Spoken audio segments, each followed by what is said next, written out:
السلام عليكم ورحمة الله وبركاته. أهلا بكم في حاجة جديدة النهاردة إن شاء الله.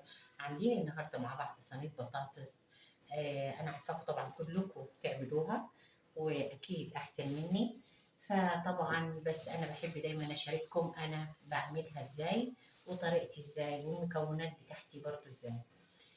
نسمي الله ونقول بسم الله الرحمن الرحيم ونبتدي نعمل البطاطس ونشوف المكونات بتاعتنا.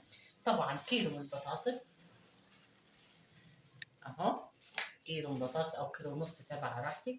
وطبعا معانا القوطه ومعانا البصل ومعانا السمنه ومعانا التوابل بتاعتنا اللي هي شويه فلفل وشويه شطه وشويه من كمون وشويه من ملح وشويه من الجنزبيل. تمام تمام. وبعد كده هنشوف هنعملها ازاي. اول حاجه طبعا احنا بنحط البصل. ادي البصل بنحطه من تحت كده، البصل كده في الاول. لو تحب تحط فلفل عندك عادي مفيش مشاكل، تعملي بصل بس برضو عادي. وطبعا بعد ما حطينا البصل بنحط رق من البطاطس.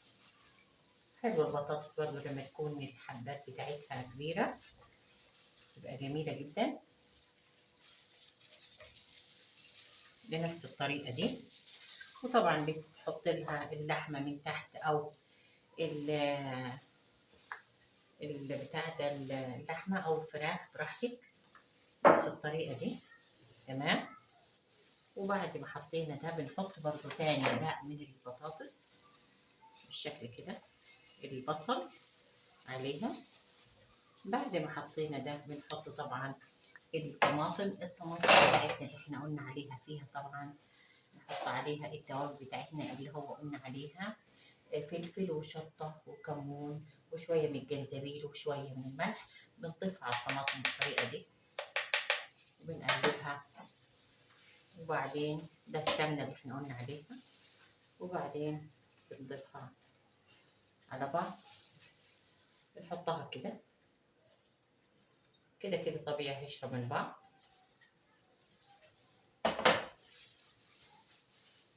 ونحط الرق التاني البطاطس.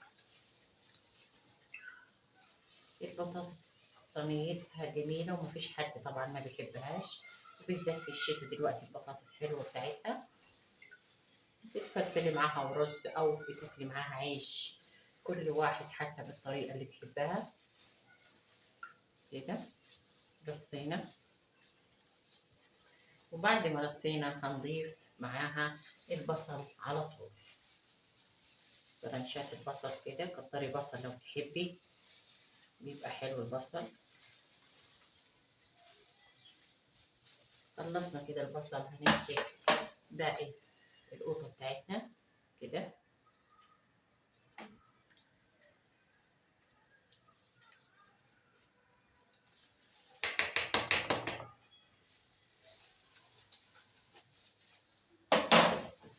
هنشيل المية بتاعتنا وهنولع البوتاجاز.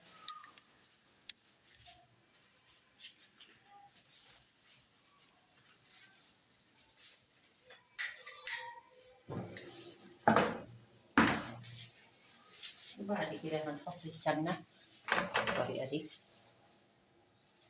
واحط عليها شوية من الزيت، معلقتين زيت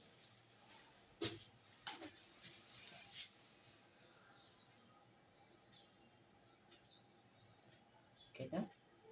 بعد ما حطينا بنزود الشوربة بتاعتنا، وطبعا مع قطع اللحمة.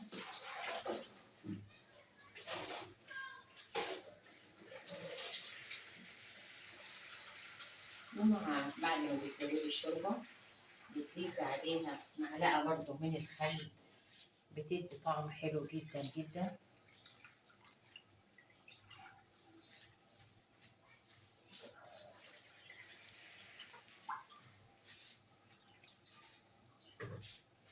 وبعد كده ادي معلقة صغيرة بس من الخل، ما تكتريش خل بس الريحة بتبقى حلوة. وقطع اللحمة بعد كده بنحطها هنا اي قطع عندك، بواقي لحمة عندك في الثلاجة، لو عندك فراخ، لو عندك اي حاجة بواقي عندك حطيها نفس الطريقة دي، بتدي طعم حلو جدا جدا طبعا ليها. حتى لو لحمة مستوية حطيها عادي مفيش اي مشاكل. وطبعا معلقة من الصلصة عشان القوطة برضو الايام دي مش حلوة.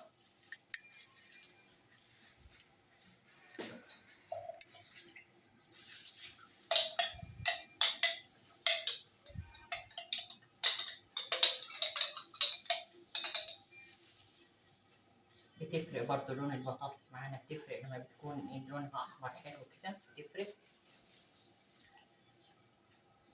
بالطريقة دي نزيل اللحمة بتاعتك لتحت شوية.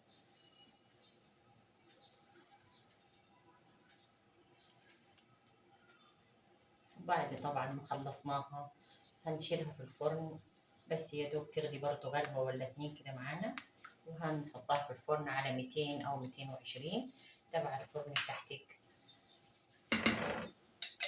نصلي على نبينا محمد عليه أفضل الصلاة والسلام، ونقول إيه بالهنا والشفاء.